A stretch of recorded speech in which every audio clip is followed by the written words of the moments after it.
দেখুন, তৃণমূল কংগ্রেসের পক্ষ থেকে তারা ওপার বাংলার যে উদ্বাস্তু মানুষরা আছেন তাদেরকে নানান রকম ভয় ভীতি সন্ত্রাস সৃষ্টি করে তাদের মধ্যে এমন একটা ভয়ের বাতাবরণ সৃষ্টি করেছে। মানুষ দিশেহারা হয়ে যাচ্ছে, তারা কি করবেন বুঝে উঠতে পারছেন না। বাংলাদেশে হিন্দুরা যে অত্যাচারিত হয়েছে তা ভাষায় বর্ণনা করা যায় না। এক কথায়, যেখানে মানুষের ধন সম্পদ লুট, চাষের জমি থেকে ফসল লুট করা, কারোর বাড়ি থেকে গোয়াল থেকে গরু খুলে নিয়ে যাওয়া, মানুষের যে মা বোনদের যে ইজ্জত রক্ষার ইজ্জত নষ্ট করা, কারোর যেটা এক কথায় বলা লাগে কারোর কাপড় টেনে নিয়ে যাওয়া, মা বোনদেরকে ঘর থেকে দেখা যাচ্ছে তার স্বামী। পঞ্চায়েতের লড়াকু ভারতীয় জনতা পার্টির যুবনেতা সঞ্জয় রায়, তার উদ্যোগে আমরা নহাটা বাজারে একটি সিএ ক্যাম্প করেছি, যেখানে ধরুন ধর্মীয় যে সার্টিফিকেট এবং যে কোর্টের 3টে এফিডেভিট এইগুলো থেকে শুরু করে যা যা কিছু লাগে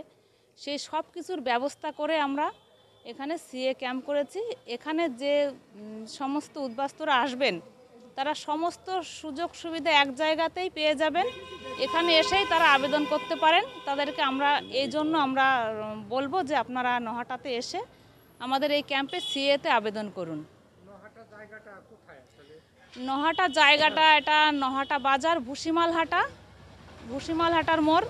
এটা গোপালনগর থেকে 28 নম্বর বাস নহাটা বাজার নামতে হবে, এবং এদিকে চাকদা থেকে চাকদা নিমতলা যে রোড, এই রোড থেকে আসতে গেলে 28 নম্বর বাসে নহাটা বাজার ভুসিমালহাটা ওখানে নাম। আমি 24 পঞ্চায়েতের এক্স প্রধান, বর্তমান মেম্বার নমিতা রায়। তৃণমূল কংগ্রেসের পক্ষ থেকে তারা ওপার বাংলার যে উদ্বাস্তু মানুষরা আছেন তাদেরকে নানান রকম ভয় ভীতি সন্ত্রাস সৃষ্টি করে তাদের মধ্যে এমন একটা ভয়ের বাতাবরণ সৃষ্টি করেছে। মানুষ দিশেহারা হয়ে যাচ্ছে, তারা কি করবেন বুঝে উঠতে পারছেন। যে এসআইআর চলছে, এখানে তাদেরকে ভয় দেওয়া হচ্ছে, তাদের এসআইআরে নাম থাকবে না, অথচ তাদেরকে আবার সিএ করতে বারণ করা হচ্ছে, যে সিএ করলে আপনি বাংলাদেশের নাগরিক প্রমাণিত হয়ে যাবেন।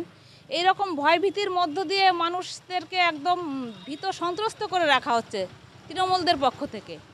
তো তাদেরকে বলবো, আপনারা কোনো রকম ভয় ভীতিতে আপনারা পা দেবেন না, কোনো ভয় নেই। ভারতীয় জনতা পার্টি আপনাদের সঙ্গে আছে, আমরা আপনাদের সঙ্গে আছি।